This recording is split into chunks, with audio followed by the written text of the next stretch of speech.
j'ai une autre question. Ah, quoi que ça, c'est une question de libido. On pourra peut-être en parler après. Non, on va la faire maintenant. Je pense qu'on est dans un bon mood pour le faire. Alors, est-ce qu'au bout d'un certain temps, on doit s'inquiéter d'une absence de libido alors qu'on est en pleine santé? Donc, je mange bien, je fais du sport. Et le cas échéant, au bout de combien de temps on peut s'inquiéter? Il y a une définition précise que les experts ont fini par adopter.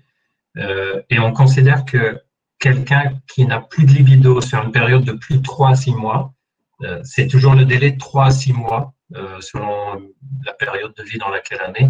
Donc maximum 6 mois. Après 6 mois, on considère que c'est quelque chose qui est probablement devenu problématique. Chose très importante concernant cette question. Si on n'a pas de libido mais qu'on n'en souffre pas, c'est qu'on n'a pas de problème. C'est qu'il y a quelque chose d'autre prioritaire dans notre vie en ce moment et que finalement la libido n'a pas sa place. En revanche, si on n'a pas de libido, on aimerait en avoir, mais on n'y arrive pas. C'est comme disait Johnny, on a envie d'avoir envie, mais on n'y arrive pas.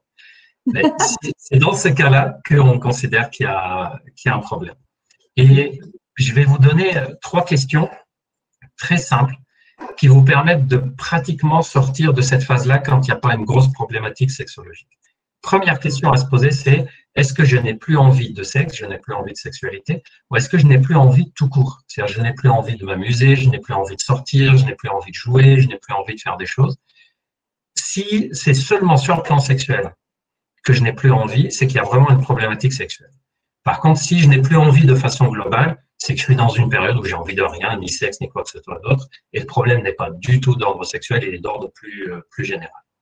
Deuxième question, c'est est-ce que en ce moment, il y a quelque chose que est-ce que j'ai l'impression qu'il y a quelque chose que si je le changeais, ça irait mieux? Par exemple, est-ce que si je changeais la façon dont ça se passe dans ma relation, est-ce que je pense que ça irait mieux pour moi? Est-ce que si je changeais ma façon de travailler, mes horaires, est-ce que si je changeais ma relation avec ma famille, des choses comme ça, est-ce qu'il y a quelque chose en ce moment qui fait que ça me bouffe trop d'énergie ou ça me contrarie?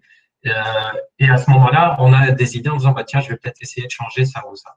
Et la troisième chose, c'est est-ce qu'il y a un conflit qui n'est pas réglé dans le couple? Est-ce qu'il y a des choses, je pensais que j'étais passé dessus, mais finalement, je ne suis pas passé dessus. Des choses que j'aimerais lui dire, mais je ne sais pas trop comment ou je n'ose pas. Ou des choses que j'ai déjà dit, mais ça n'a pas l'air de réagir en face. Donc, avec ces 3 questions, on a déjà pratiquement balayé toutes les causes des troubles de libido. En tout cas, plus de 3 à 6 mois et on en souffre, c'est que ça mérite au moins un avis, au moins une consultation, juste pour savoir ce qui se passe. Oui. Une accumulation quoi, qui peut vraiment peser sur le couple et sur la libido. Et pour revenir à la libido et rester dans le thème, bien sûr, avec l'âge, surtout ne pas être surpris que notre libido dans le temps est en dents de scie. Il y a beaucoup de patients et de patients qui consultent en disant mais avant j'avais tout le temps envie et puis maintenant c'est qu'il y a un problème. Non, il n'y a pas forcément un problème. Peut-être que le mode de vie a changé, peut-être que c'est simplement la période de creux de la libido. C'est pas quelque chose d'inhabituel d'avoir un libido qui monte, qui descend, qui monte, qui descend. Et la dernière chose, avec l'âge là aussi, c'est-à-dire quand on progresse, il faut savoir que la libido se travaille avec l'âge. C'est-à-dire dans la première moitié de notre vie, c'est quelque chose qui vient de façon assez instinctive, assez spontanée. Dans la deuxième partie de notre vie, on va dire après 40, 50 ou 60 ans, peu importe, si on ne la travaille pas un tout petit peu, cette libido, effectivement, elle peut redescendre et elle peut diminuer parce qu'on a nos hormones qui ont diminué. Travailler la libido, c'est garder des idées d'ordre sexuel, s'intéresser aux choses d'ordre sexuel, ne pas fuir les discussions sur la sexualité, etc. Garder la sexualité présente dans notre tête. Mais c'est vrai que c'est ultra important, je trouve, de spécifier que la libido peut fluctuer parce que partout, que ce soit dans les films, dans les magazines, à la télévision, tout le monde doit avoir tout le temps envie. Et en fait, le fait de ne pas avoir envie tout le temps, c'est pas grave. Donc, il ne faut pas s'inquiéter, ça fluctue. Quand on vit, j'imagine, des événements dans sa vie, quand on a la tête pleine comme ça, on ne peut pas avoir d'envie s'il n'y a pas de place, quoi. Exactement. C'est pour ça qu'on dit souvent que pour la plupart des personnes qui consultent pour manque d'envie, dans la majorité des cas, on ne met pas des moyens en route pour booster l'envie. On met plutôt des moyens en route pour libérer de la place pour l'envie.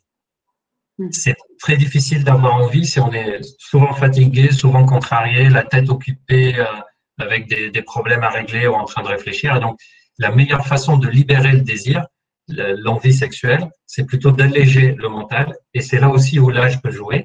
Par exemple, il y a des personnes qui, à 50, 60 ans, vont plutôt se libérer de certaines responsabilités, par exemple les enfants qui ont grandi, qui sont partis, sur le plan professionnel, ils n'ont plus rien à prouver, et là, ils repensent à eux. Et il y a d'autres personnes qui, à ce moment-là, leur vie ne leur permet pas de se libérer comme ça, et ils ont des responsabilités, et il faut apprendre à prendre du recul. La meilleure façon de stimuler son désir, c'est déjà de ne pas l'éteindre. C'est comme tout à l'heure, l'histoire du frein et de l'accélérateur, et donc d'enlever tout ce qui peut le contrarier. Ok.